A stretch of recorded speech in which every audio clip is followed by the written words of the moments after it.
Teams Charles Leclerc could change to. Ferrari's going down like a rock in the water. Man, this season was a complete mess for Ferrari, screwing up a 1-2 in the championship when the leader had over 40 points of advantage over his nearest competitor, to end up fighting with said competitor's teammate for second in the standings and fighting for sixth with a team that at the beginning of the season had a trampoline more than a car is something on another level.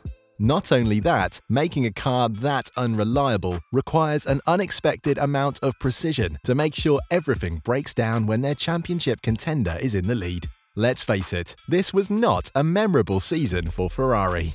This is also the reason why there have been so many rumors about Ferrari replacing its team principal before the start of next season, to make sure these amazing drivers get the car they deserve. But what if instead of trying to fix the sinking boat that is Ferrari, we just salvage all we can? What if Charles Leclerc moved to a new team in the future in hopes of winning the World Drivers' Championship? Well, in this video, we are going to talk just about that and what the future might hold for the Monegasque driver. And make sure to remain until the end because team choices become crazier and crazier. So let's get started right away. With the 2022 season pretty much over, Charles Leclerc has really shown the world what he is capable of doing. He is a fast driver, comfortable on the limit of the car, and with great qualifying skills. Yes, we've also seen him struggle a bit during certain situations this season.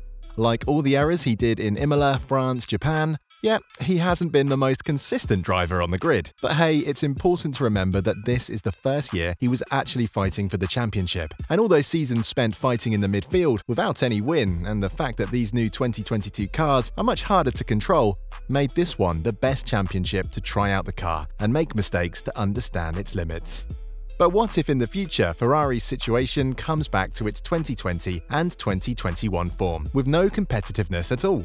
Well, in that case, if he is really interested in fighting for wins, he's going to be forced to sign with another team. And we here at F1 Race have made a list of all the possible teams he could go to that could accept him. So let's get right into it. Just for clarification, we aren't talking about Carlos Sainz, not because he's not a good driver, because he will probably much rather remain at Ferrari than try to risk a worthless move to another team. Also because he has changed cars a lot during his F1 career, so he's probably holding on to this one. As they say, better than nothing. Leclerc at Mercedes. So, the first team he could try to convince to hire him is Mercedes. We've already made a video about their 2023 contract with Lewis Hamilton, so make sure to check that out after this one, as it's a hot topic you might like.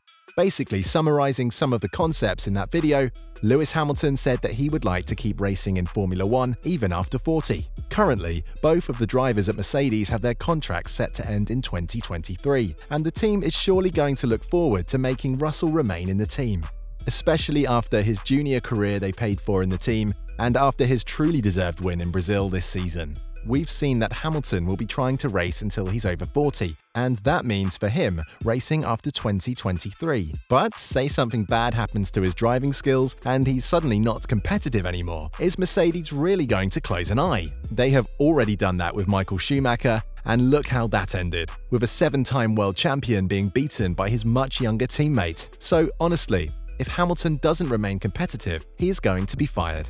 And who better than Leclerc could substitute him?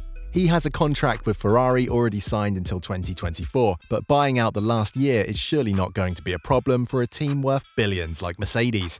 So if they want him, they'll get him. He seems to get along with Russell, as the two have done junior championships together in the past and during quarantine have raced together on the sim. Together they would probably make a great pair, and considering that Mercedes is going to heavily develop their car in future seasons, we can expect them to make the comeback of a lifetime and fight for the championship with these two young prospects. So really, it's all up to Lewis to decide if this could become a reality or not, and as always, only time will tell. Leclerc at Aston Martin.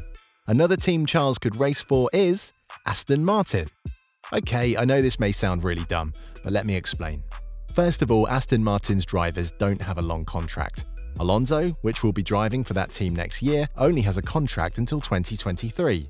While Lance Stroll, well, he owns the team, so it's unlikely he will get out of the sport soon. This is really sad, especially for young F1 talents who don't have a seat because of this kind of undeserving drivers. But we are not here to rage at Stroll right now. Even though we might make a video about how bad he is in the future, So let us know in the comments if you'd watch it. At this point, you are probably asking yourself, but why Aston Martin? Aren't they really slow? Well, yes, but actually, no.